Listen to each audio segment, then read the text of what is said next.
And we are going to talk about vaginal infection as our topic of today. Welcome to the show. Hello, doctor. Hello. Good evening. Good evening. Nice seeing you once again. Nice to Waited for you. Had a lot of questions for you. Here you are. Oh, yeah. Please say hello to the mothers watching you there. Good evening, viewers. I'm glad to be here. Thank you. Questions. I hope we answer them. Thank you so much, doctor. Let's go straight into our topic of discussion. We're looking at vaginal infection. Last week we looked at, the other week we looked at urinary tract infections. Yes. We want to see the difference because there's somewhere you talked about, no, this is not urinary, this is not this. So it left us wondering what exactly it is. Doctor, give us the difference between urinary tract infection and that. Yes. Yeah, the last time we talked about urinary tract infections, and today we're talking about vaginal infections. Yes. Like we said last time, the two systems are very close. They are sisters, but they are not the same. Although sometimes, but from the same mother. In medicine, yes, we call them genitourinary tract, or the genitourinary tract, or the genitourinary system. But they are two different systems. Okay. The urinary system, like we said, has the kidneys, the ureters, the bladder, and the urethra. Then the reproductive system has the vagina, the cervix, going up to the uterus, the fallopian tubes, and the ovaries. Okay. Yeah, so that those are two different systems that are very close together. Yes. Okay. We just want to get the difference between the infections. Oh, yes. Yes. So, vaginal infection. What affects the vagina may not be what affects the urinary tract system.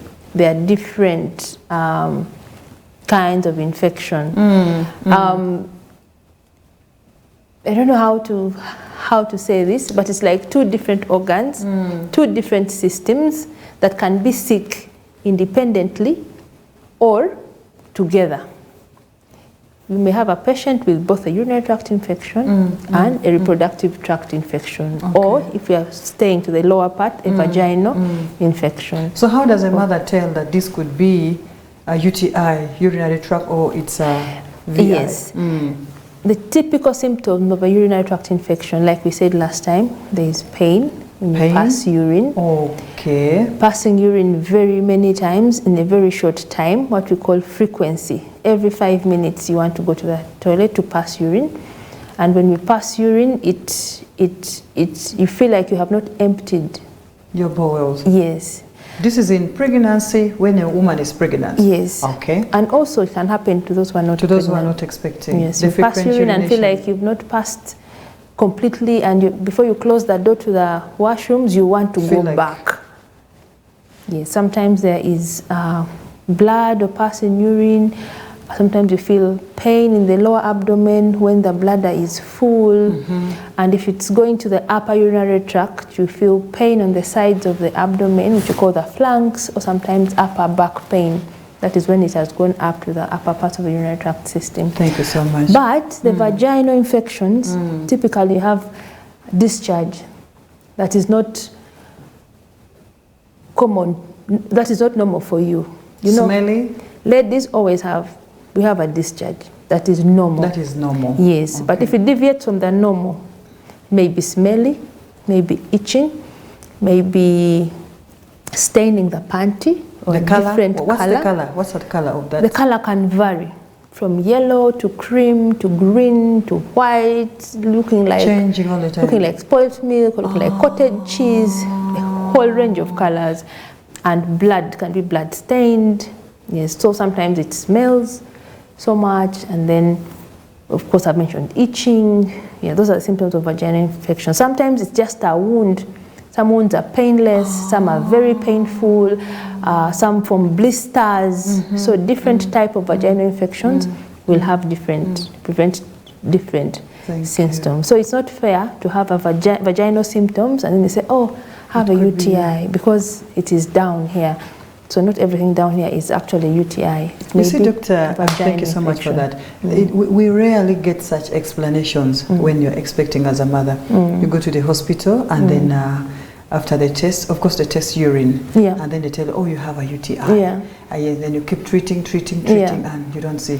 It's Yeah. actually, last time when you talked about it, the mothers who kept on saying, we want to hear and know the difference. Yeah. Yes, and now you've explained it to us. So mothers watching out there, you come to realize that there are things that you need to inquire from the doctor when you're expecting. Find out whether you are having all the symptoms and signs that doctor is talking about, or you are not understanding exactly what it is. Find out whether it is a vaginal infection or a urinary tract infection. Just like Dr. Charity is saying, these two organs are similar and they're so close, they're neighboring each other. So at times we mistake the other infection or signs for another, and we end up treating what it could not be it. Yes. What could be causing that? Before we go to the cause, doctor, there's a mother was telling me that every time she saves after shaving, she gets a lot of irritation, a lot of pain, a lot of wounds, a lot of blisters. What is that? Could it also be?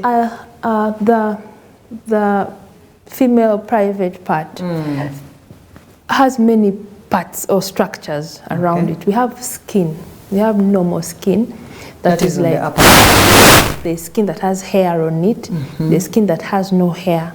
Then we have mucosa that is soft, what our president used to call soft parts. Okay. Yes, that mucosa that is wet.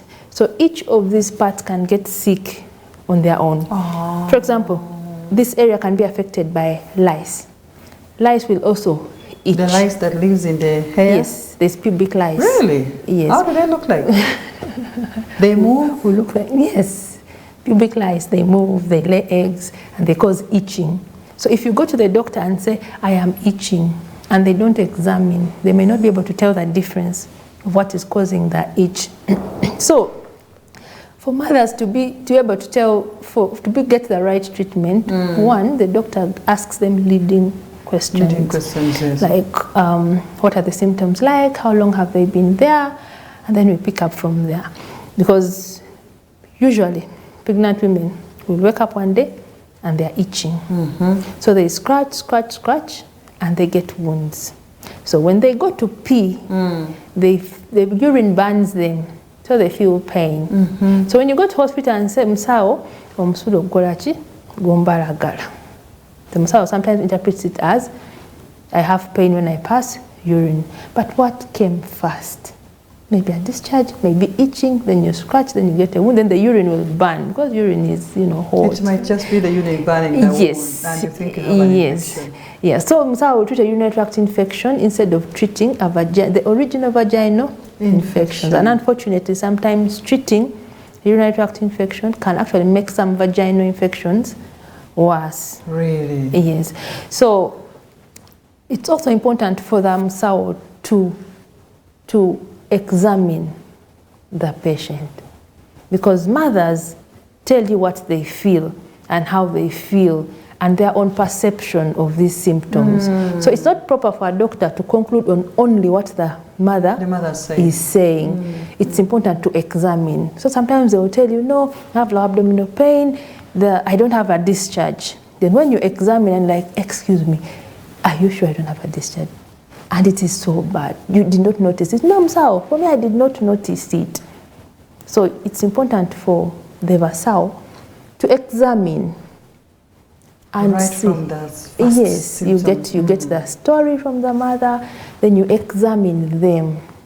Then if not every pain, not every itch, not everything is UTI. Like we call, that is why you say UTIs are so common. So common. But not everything really is UTI. Okay. We have to examine the mothers and identify the right problem and then treat it the correct way. Thank you. Yes. What's the difference between vaginal infection and candida? Because it's very common in pregnant mothers. Candida is a fungal infection. It can affect the vagina. Okay. It is one of those infections that can affect the vagina. So that one is still vaginal infection? Yes. Okay. Candida can affect the mouth, can affect the eyes, can affect the rectum, can affect blood. So Candida is just one of those infections. But it infects the vagina. It's one of the vaginal the different, there's so many vaginal infections. Candida is just one of them. Dr. Charity, let's look at some of the things that can cause vaginal infection in pregnancy. Yes. Now, things that cause vaginal infections, according to, for us doctors, health workers, we call them, they are like viruses, fungi, like Candida is a fungal infection. There are bacteria, different types of bacteria. There are protozoas and parasites like lice. Yes. So those are the different things that can cause vaginal infections. In medicine, a cause is something that brings about. Yeah, sure. But I think what the people will most be interested in is, what are the risk factors? Why do women suffer from vaginal infections a lot? Especially when they're expecting. Especially when they are pregnant. Last time we mentioned a bit that pregnancy lowers the immunity, makes your body weak, it changes a lot of things about your body. For example, the muscles are relaxed, you retain urine more, you're retaining a lot of water. So the immunity is generally low. So being pregnant itself is a risk factor for vaginal infections. Pregnant women will wake up one day and they have candidiasis. They've not had sex, they've not gone to a dirty bathroom, they have not, but they are just, the candida is overgrowing and they need to be treated. Okay? So the other risk factors for vaginal infections include, for example, why am I getting green? Sharing. Having sex. If you compare girls, the age groups for girls, the babies, the 5 years to 12, 12 to 16, then that was the sexually active women. Most times you'll find that women that are sexually active have more vaginal infections than women that are not, or than the younger generation. So sex itself is a risk factor for vaginal infections. So they can contract it from the opposite? Yes, because they are organisms that we call sexually transmitted. You get them by having sex with someone who has them. And there are organisms that can be sexually facilitated. They are not like, you don't have to have sex to get them, like candidiasis, but having sex increases your risk of getting them. The sexually transmitted infections, they are purely sexually transmitted because they cannot survive in any other environment. So they survive in body fluids, human body parts, so they are transferred sexually. And of course others with minor other, like from mother to child, through sharp objects, but probably not through towels and basins, like people think, like syphilis. Oh, really? Yeah. So you cannot contract such infection when you share, like for example, sexually transmitted infections. You will not contract them from sharing washrooms. When someone susus down and you sus at the same place, you won't get that. Why would you susu at the same place? Because, for example, you're in the village, you're sharing bathrooms. You know how people share bathrooms at home? Yes. They bathe and then they urinate there and then you also come. You will probably not get gonorrhea or syphilis from sharing a washroom. But you may get a urinary tract infection, or you may get overgrowth of candida or of maybe trichomonas because you're using a dirty bathroom and you're allowing that the fluid that is in the bathroom that is overloaded with organisms to splash back on you. If you allow that to happen, of course you'll get sick. Sure. It's like drinking dirty water. It's like eating contaminated food. You get sick. But if you don't allow it to get back on you and splash back on you, then you will not get the infection. Thank you so much, Doctor. I think now at least we know the difference between vaginal infection and urinary tract infection during pregnancy. We're still talking about the risk factors for vaginal infections. Yes. Inappropriate use of antibiotics. I have a cold, flu, cough. Mpayo amoxicillin, mpayo ampiclox. We use antibiotics for anything, anytime, which is not right. It may be a viral infection and you're giving antibiotics. That will change the environment in the vagina, which does not support the survival of the normal organisms that we have. Maybe I didn't mention that we have bacteria, we have certain normal bacteria, and there's some level of fungi in the vagina that is acceptable, that our body lives with, and they should be there. Now, if you use antibiotics for anything and everything, like anytime, all the time, yes, you disorganize those organisms, then you get overgrowth of bacteria and other organisms, and you get a vaginal infection. Yes. The other risk factors are using too much interfering with the vaginal environment. You use soap, you want to scrub the vagina, you want to use, there are these products made to wash the vagina. I don't want to mention. Then you're douching, getting, yogurt, going inside there, putting garlic, cucumber, and I don't know, cloves into the vagina. You're disorganizing the environment. Are they what are they doing? Moisturizing it? I don't know. Women do all kinds of things because someone said, now this cleanses the vagina, now this gives you water. This one gives you water. So you're pushing those things down there and disorganizing the environment. Pushing the fingers down there, you're introducing other organisms that should not be there, and you're disorganizing the environment. Then there are things like personal hygiene practices. We don't shave. We shave once when you're going to meet a boyfriend. How long should? When you're going to meet a boyfriend, you shave? Yeah, for some, because you want to be clean. Now here we are talking about pregnant mothers, doctor. Yes. How often should a pregnant mother shave? Well, people have different rate of growth of hair, but we know that pregnancy is usually, it's a difficult thing, and sometimes labor will come on you anytime, and you do not want to show up when you're all hairy, when you have an emergency and you look like, oh my God. Yeah, so we shave as often as it makes us comfortable, so that there's no overgrowth of hair. That hair can attract and hold on to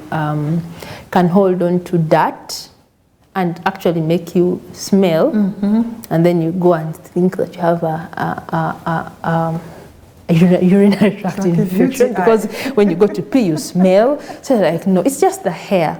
Just shave it off because it's holding a lot of dirt.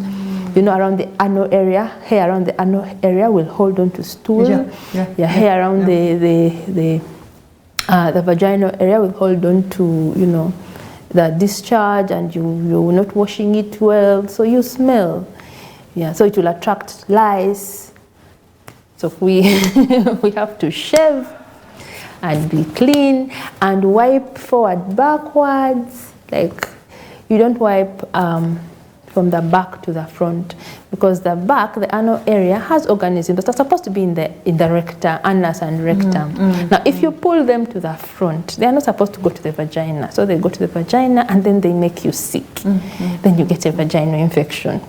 Wow. From displacing organisms from their normal area of operations, and you bring them where they're not supposed to be. Yes. Though for a mother, it's a little times very difficult to wipe. Vice versa. No, you wipe front, back. It's very easy. Shouldn't be difficult. Yeah, when the belly is growing, it's actually easier to wipe backwards. Thank you so much, Doctor. It's Within TV, a journey to motherhood. We're going to have a very short break, and when we return, we shall look at some of the ways on how we can prevent vaginal infection, and the discussion will go on. Stay with us. To motherhood, we're looking at vaginal infection versus urinary tract infection, or UTI. According to doctor's explanation, at least today we are able to understand the difference between these two. In most cases, when you're expecting, you might think you're only having everything UTI, but today we've got the difference between vaginal infection and urinary tract infection. Back to you, doctor. Welcome back from that break. Yes, you were explaining to us how someone can contract them here, there, blah, blah, blah. Now we want to look at possible ways how mothers can prevent this, especially when they're expecting. Well, preventing some of these infections depends on what the cause is. For example, if we're talking about the sexually transmitted infections, we encourage mothers to you know, have one faithful sexual partner. Sometimes it's beyond the mother's control, but having one faithful sexual partner who will not bring a sexually transmitted infection to you is very, very important. True.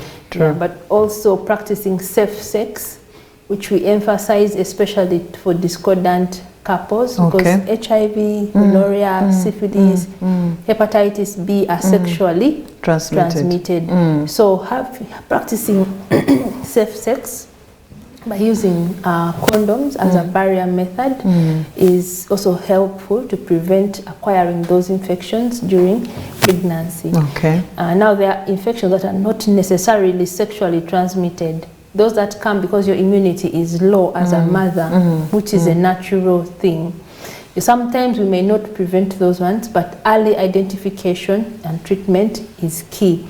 We do not keep, if you have an irritation, then you keep it for days and weeks before you actually consult. The bacteria becomes large. Now, if it started as candidiasis, it will grow. There will be a secondary bacterial infection. It will spread to the urinary system. Then you will have a mixed kind of infection. So we identify those infections that come because we are pregnant, because our immunity is low, we identify them early. And also practicing good personal hygiene. Yes. We don't have to wear 4, 5, 6 layers of clothes because you're already hot. The pregnancy makes you hot. Then you add clothes. The vagina is already... Someone is saying at times they are too tight. Yes, they are very tight. So the environment in the vagina is changed, and then the organism starts to overgrow. Then they make you sick. But also staying healthy, eating well, a balanced diet, not necessarily eating chicken and meat because the pregnancy can because the baby is telling you, telling you to eat so you just balance the carbohydrates, you do proteins, eat lots of fruits and vegetables, you drink plenty, will keep your system healthy, will help to keep your immunity up. And also the flushing effect of urine. When you drink a lot, when you flush the urine system. You drink a lot of water. Drink a lot of water. You can, whatever you can drink apart from alcohol. You can drink juices, you can drink porridge, you can drink tea, not so much because it affects iron absorption, but you drink something and then your system keeps flushing the dirt out. Yes. Okay. So that's a nice natural way of keeping clean. Because I keep telling my clients that if you leave urine to stagnate, like stagnant water, it will rot. So if you allow water to flow, it doesn't rot. It doesn't. The bacteria will not overgrow. Yeah. Remember, pregnancy is making the body, the vaginal area, the urinary system more warmer. There's a lot of more substrates like glucose, like oxalates, that make the area very, very like fertile ground for organisms to grow. So if we keep it clean and wash and shave up and wear clean panties and change frequently and bathe, get better 3 times a day. We need to bathe. Sometimes pregnant women, we are a bit tired. I don't want to say lazy, but we are tired and we are lazy. Let's get up and bathe and be physically active. Staying redundant in bed all the time is also good. Exercise, get out there, and then we'll have you have a chance to have a healthier pregnancy. Thank you so much, Doctor. A healthier vagina during pregnancy. Wow, that's nice. If left untreated, can it affect the baby? Yes, precisely. How? Untreated vaginal infection can ascend. It can go up. As a woman, I tell my clients that we are actually open from the vagina to the cervix to the tube. Everywhere is open. Yes, so during pregnancy, fortunately, the cervix is sealed off. There's a mucus plug that seals off the cervix so that no second pregnancy can enter. No organisms can enter anyhow. No intruders. Yes, but now if you keep sickness for so long, then it can actually go through and go up. Then it causes the uterus to contract before and the time? baby to come early. That is the most dangerous part. Sometimes it affects the membranes around the baby. So the baby gets sick, what we call chorioamnitis. So the baby gets sick from inside. And that is what can kill the baby from inside, chorioamnitis. Sometimes it causes the waters to break. Before time. And that complicates your pregnancy. Could that be the leading cause of stillbirth in women? I can't say vaginal infections is the leading cause of stillbirth. Because sometimes someone tells you, I gave birth, the baby was dead. And I was talking to a mother a few days ago, and she was like, my baby died in the womb 6 months, 7, 8 months ago. I was induced, but still the baby was dead. And I was like, what caused it? They don't know. Did you have some infections? Yes, I used to have a lot of infections. Yes. There are several causes of stillbirth from those organisms that can cross placenta. The commonest one, we have malaria as a common cause of stillbirth and preterm labor and preterm birth and sick mom, and sometimes anemia causing low birth weight for babies, malaria. That is why in our antenatal care packages we prevent malaria with all our might. Give her, sit down, sleep in the net, clear your bushes, go home early, close your windows. We don't want malaria. Because it's one of the commonest causes of stillbirth in our environment. Okay. There are several others.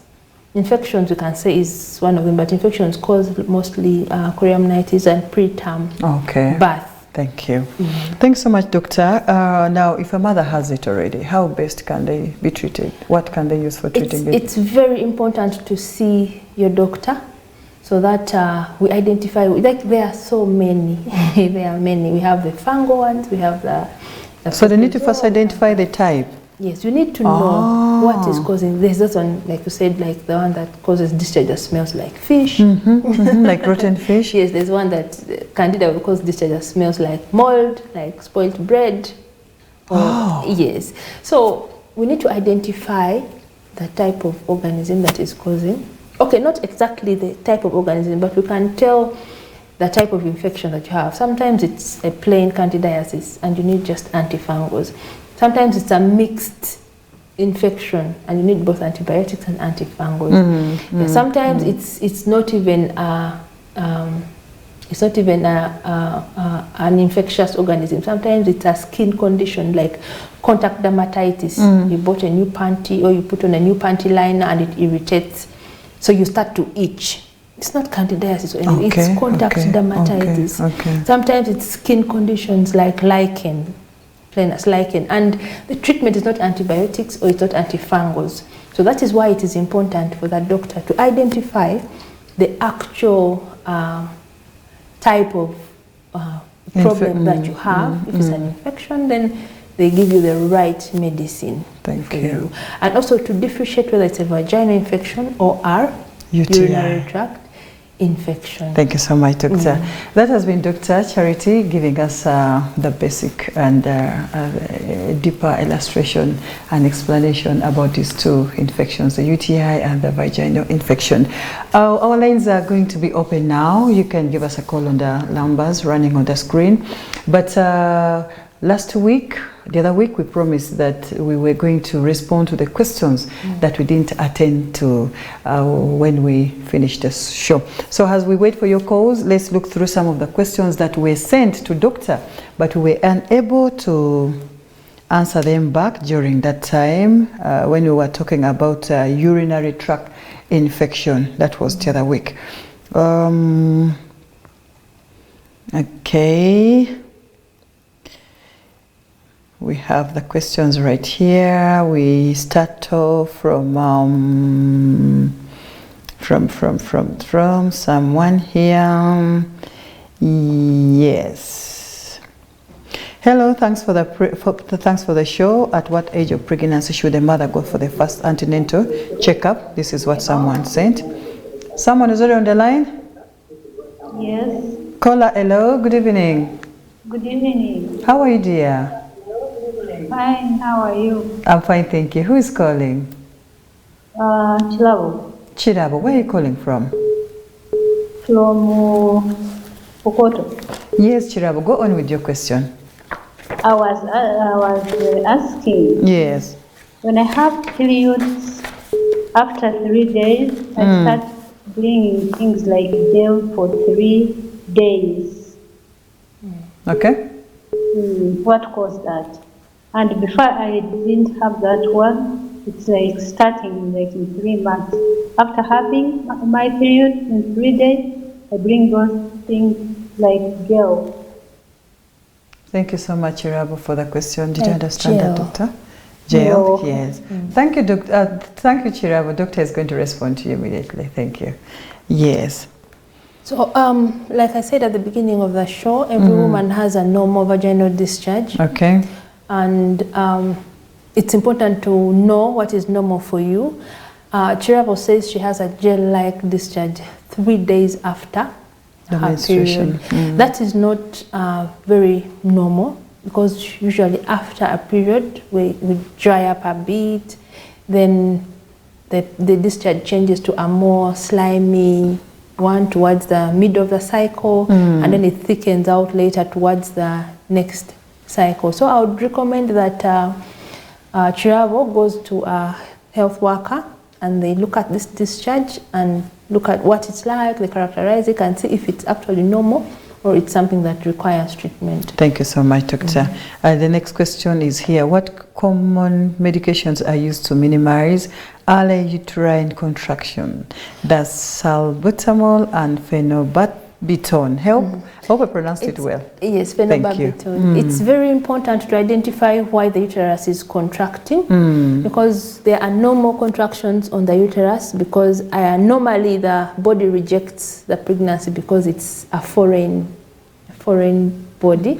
So there's a level of rejection, like contraction, that is acceptable. Yes. However, if there is contraction that is more than normal, then we need to identify why the contraction is there, and then there are specific drugs that can be used. The ones she mentioned, we used to use them, but medicine is dynamic. As we advance, more current medicines are introduced, and we use those to prevent the contractions. But most importantly, we need to identify the cause of the contraction. Then we manage that as well. Thank you. Thank you so much, Doctor. You have another question here. She's saying, good evening, Doctor. Is it true UTI does not cure? I've been treating it for so long, but after 6 months, it comes back.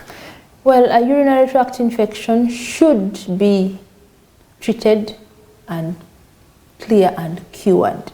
Oh, they could be treating something else. The same for vaginal infections. Exactly. Thank you very much. They could be treating something else. Say embuzi yaride nyama yange. Because the two systems are very close. You keep saying, urinary tract, UTI, when it is something very different. But also sometimes the infections, we use the drugs so much, we get resistance to the common drugs. So we need to maybe escalate to another level of treatment, the second lines, the third lines, that need us to first do a culture and get the specific drugs to use. Thank you. Which is not nice. That's why we encourage mothers not to use drugs anyhow. Sometimes you get resistance, and then we need to introduce very expensive, very rare drugs to treat simple things. Okay. Thank you so much, Doctor. Another one is saying, Doctor, thank you with Chazita. There's a C-section mother who was given birth after a year. Can they give birth normally after C-section?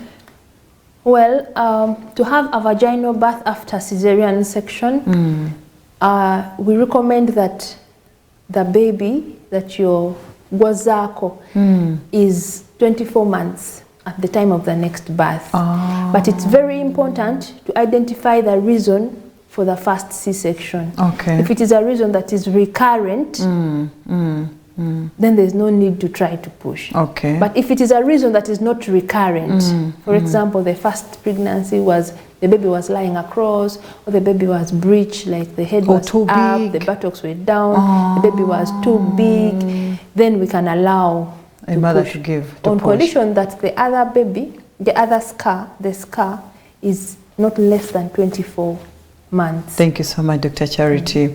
I'm Stanislas from Bombo. We have a caller online with Ann TV. Good evening. Hello, good evening.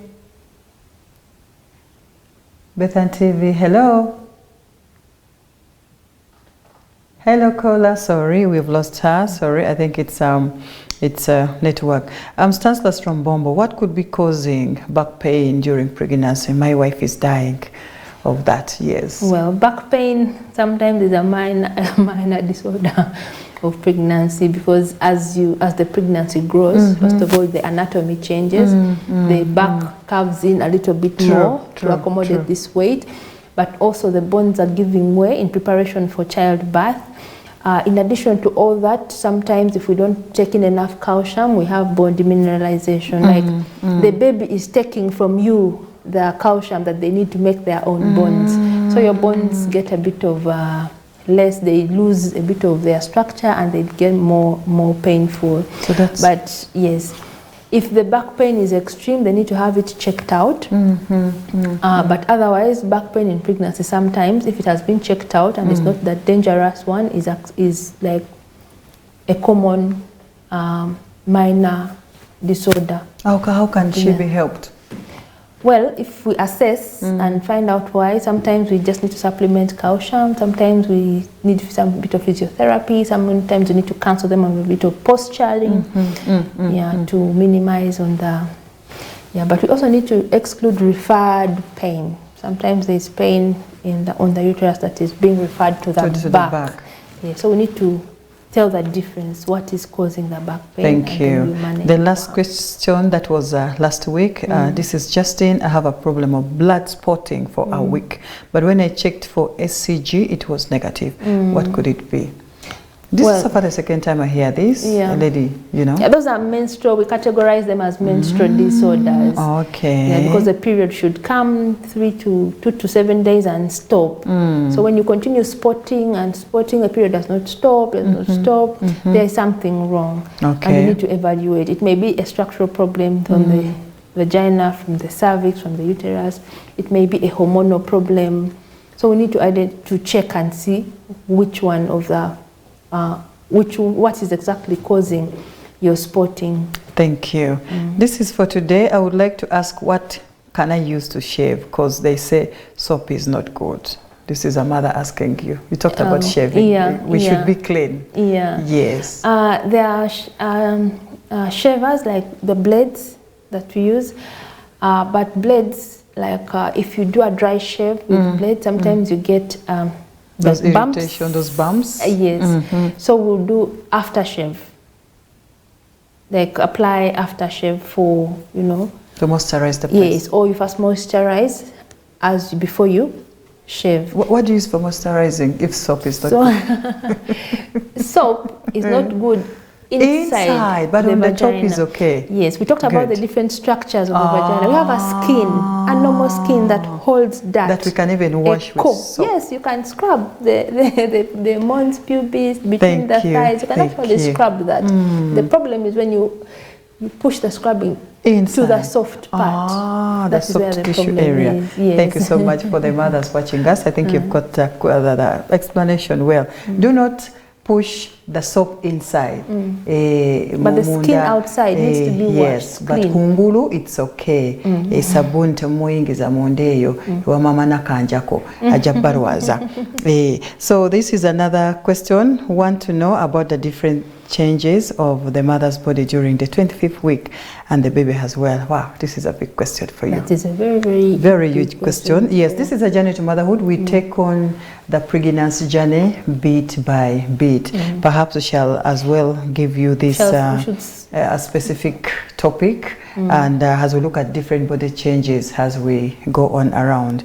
Today we are talking about vaginal infection during pregnancy and how best mothers can prevent them. Doctor, we talked about prevention, we talked about the treatment, and then what are some of the things that mothers should look out for so that they avoid such areas, so that they don't go close to it? Well, we need to especially lifestyle. Yes, well, because some mothers out there, especially when they're expecting akajanja kabakanji, there are things that they do that they are not supposed to do, especially when they're expecting. There are things that we get from Google, and Google, anyone can post anything on Google, and sometimes it's not right. You need to sieve out the things that the information that you take from Google, and you can consult with your doctors and a health worker. That is very important. Yes, because Google gives so much information. and they make it look like this is real. This is real. This is what you should do. Apply honey, do this before you know it. Yes, pregnancy is a natural, event, and it's not supposed to be very, very stressful. Someone asked about when to attend antenatal, when to first go for antenatal. It's important that as soon as you discover that you are pregnant, you visit the health facility, the health worker. That first visit is important. It's very important. For dating the pregnancy, knowing exactly where the pregnancy is. Sometimes the pregnancy is in the tubes. Recently, a lady died, one of the health workers died, ectopic pregnancy. Sorry. So you know where the baby is, the number of babies you're having, and to plan, we identify the risk factors you have, because sometimes we don't plan the pregnancy. So what are the risky things? Like, am I hypertensive already? Do I have diabetes already? So we identify those things as early as possible, so that the pregnancy journey is planned, is focused, to identify problems, to prevent additional problems, and to manage them as they come. Wow, that is very good. So those are the things we need to do. We need to engage our health workers early. They should be able to identify the problems they have early. They will give you nutrition education. They will give you hygiene education. They will give you the right information packaged for you, so that you don't go to Google and look for, abstract things of take mobwa, So engage the health workers early, so that we know what exactly is good for us. Thank you so much, Doctor. Another question here is, good evening, Doctor. What could be the cause of lower back pain? It usually comes toward periods.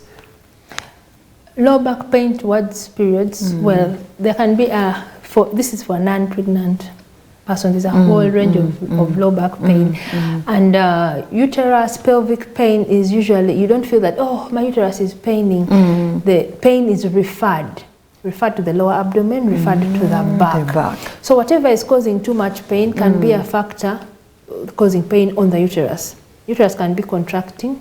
If there are things like fibroids on the uterus, or endometriosis, or adenomyosis, is usually painless, but those can cause pain. If there's a pelvic infection, it will cause pain, but you won't feel the pain in the uterus. You feel it in the lower back, the lower abdomen. Yes, there's premenstrual syndrome. Some girls have there are symptoms that come around their menstruation. They are moody, they are nauseous, sometimes they vomit. And then the pain is so much, it goes to the back, lower abdomen. So premenstrual syndrome can also have back pain as one of the symptoms. Okay, thank you. Another question here. I'm pregnant, Doctor, 30 weeks, but from the beginning I've been treating Candida. But since but has refused to go, what do? I do antenatal from Bethany. Well, there are, I can say, I've seen 2-3 mothers that have recurrent vaginal infections. We do culture sensitivity, and we don't identify anything. We treat with the regular drugs, and they are okay for 2 weeks, and then it comes back again. So we cannot really say what is causing her their symptoms or their recurrent infections. We can only blame the body's immunity and the fact that maybe the lab is not catching this organism. Yeah, so sometimes if the organisms are not responding to the regular drugs, we have to culture them. Culture means planting, and it grows. Then you apply the drugs and pick out which one that organism is sensitive to. Then you give that drug. Okay. Unfortunately, sometimes those drugs are not good for pregnancy. Yeah. So we do now have Vabocaine. Let's push the pregnancy. We shall treat it after you have delivered, because the options of treatment that we have are not necessarily safe for the baby. Okay, thank you. I think that is very important. I think in that case also, normally we have such discussion on our WhatsApp page for a journey to motherhood, and mothers share a lot. I think there is a mother who sent something similar to this, and the other one told her, I used to have the same problem, but what I did is I got rid of all my old underwears. I got rid of them. I changed my bed sheets, and I tried to bathe regularly, take a lot of water. Eventually the Candida went off by its own. So for you, our dear mother, though your name is not here, please try that. You never know. You know, when you're expecting, your immunity is very low to fight any kind of infection or intruders that attack your body. So get rid of all those old pants. Try as much as possible to take a lot of water. Try as much as possible to change the underwears. Avoid putting on very tight jeans. Put on loose stuff. And above all, make sure you change your diet. Eat some fruits. Eat a few things that can boost you up. You'll be there. Yes, motherhood is just a journey. Doctor, I think we're almost coming to the end of the show. Please give us your final word for mothers who are watching out there and have been confusing, confusing vaginal infections with UTI. Now that they know, yes, well, now that we know. We have someone, we have a call online. Okay, I think we have a question here. Oh, there's the last question. Good evening, doctor. I am Remy. I'm 1 month pregnant, but I feel a lot of fatigue and I feel something heavy in my lower chest. In most cases, I feel like to vomit or throw up all the time, but I can't. What could this be? Oh, well, mama.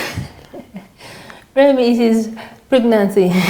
You're carrying a new human being, and your body tries to reject it. Your body tries to fight it. It looks at it as an intruder. Yes, and the baby is also fighting for himself. He's producing hormones that are supposed to sustain him, and those hormones make you feel very sick. Yeah, so there are some medicines we can give to users, and then also we can explain to you what you are feeling. Some of it is actually normal. It is very normal, since a first-time mother. Yes, so if you understand that it is normal, then it's easier for you to cope with it. Okay. And then we identify the extreme things you may be feeling, and then probably manage them with you. So it's very important to get to check in with your doctor, and then you have these issues managed. Thank you so much, Remy. Dr. Remy, I think you've got that. Please take time and see the doctor. Those are some of the challenges mothers go through, especially when in the first trimester, second and third month. You really feel so weird. At times you feel like crying, but you don't know why you're crying. You feel like you want to fall, roll, say something, but nothing comes out. That is how unique motherhood is. Doctor, finally, we are almost closing. Yes. Yeah, thank you very much. The viewers, it's important to know the difference between the urinary tract infection and vaginal infection, so that you can explain to the doctor. Usually you start with how the symptoms started, so that the doctor can follow the chronology of events, and then know that maybe the vaginal infection came first and the urine system is just suffering because it's nearby.